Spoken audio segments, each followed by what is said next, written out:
Hi, my name's Tom Buck. I'm the Managing Director and owner of the Calder Group, and we specialise in succession planning.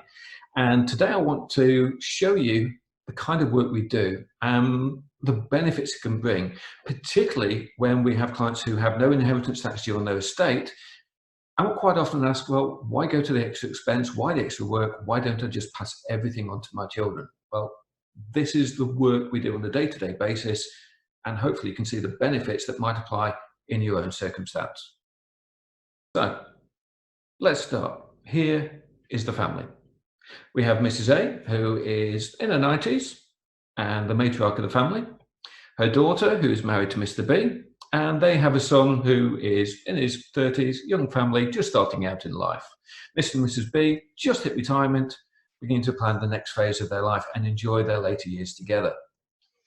Now, Mrs. A, very much typical client, very much someone you know and meet on a day-to-day basis. She has a total estate valued $650,000.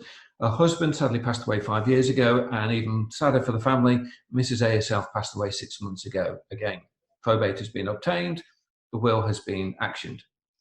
Everything passes to her daughter, the one beneficiary that she has. So Mrs. B now inherits everything. The good news is, because Mrs. A has 2 no rate bands available that give her up to $650,000 without considering the house, that can pass on to her daughter completely free of inheritance tax, not a problem. So why would she consider doing a trust?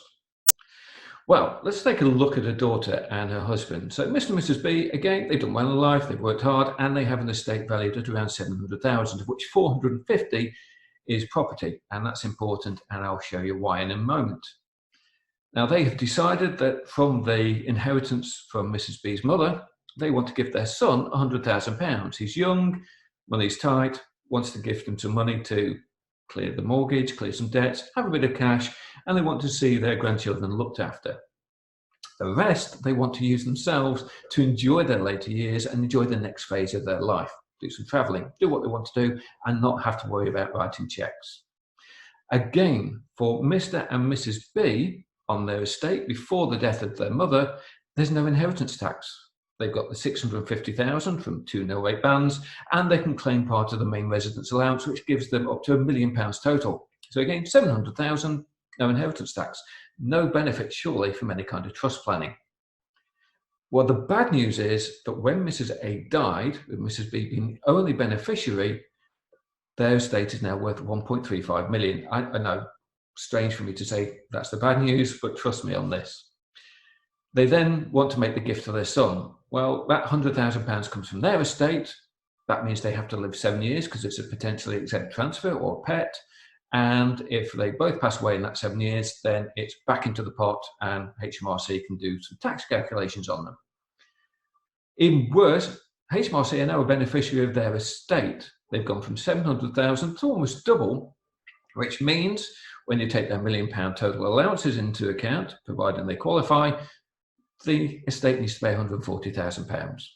And the bad news is, must be paid within 6 months of death and before their son accesses the estate. So it's starting to get complicated. So not only are they passing on a sizable estate to their son, but they're also passing money to inheritance tax and making sure they benefit as well. So how do we get around this? Well, it's quite easy in a way. First of all, we did a deed of variation on Mrs. A's estate. So instead of everything going to her daughter and her husband, it goes into a trust. And the £100,000 gift that Mr. and Mrs. B want to make to their son comes from Mrs. A's estate. It's on death, there's no inheritance tax, so not a problem. The trust then allows Mr. and Mrs. B to receive the remaining inheritance via a loan. Done correctly, done properly. That means then the money is there for them. They still have access to the full inheritance if they need it and if they want it. It means that they can still live the life they want, but it's never part of their estate because it's a loan, and therefore that must be repaid from their estate at some point in the future or on death. The son inherits with no 7-year timescale, and Mrs. A's estate is now available not just for her daughter and her grandson, but her great-grandchildren and beyond, up to 125 years. The main result, well, the inheritance tax is wiped out. We're back to square one.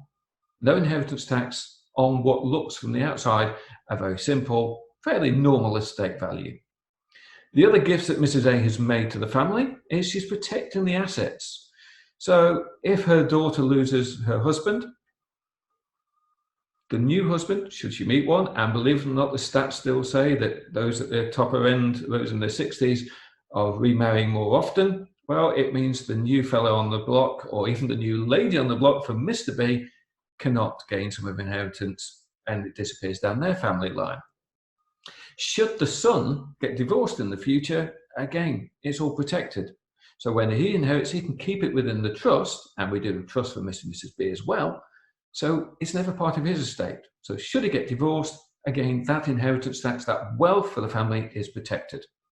And finally, should any of them get into any financial difficulty, the assets in Mrs. A's trust are not open to be accessed by anyone else. So a great way of protecting the assets for the future. You may think you have no inheritance tax problem, and you may not. Even if you inherit, you may still be under that £1 million threshold. But think about the ongoing protection for your family, for your loved ones. Divorce, fairly common, it protects it from that.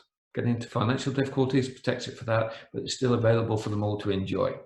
So if you'd like to have an initial consultation, just a quick chat to see if this could be a benefit for you, and just review your existing succession planning or put some in place if you haven't before, then we'll be more than happy to hear from you.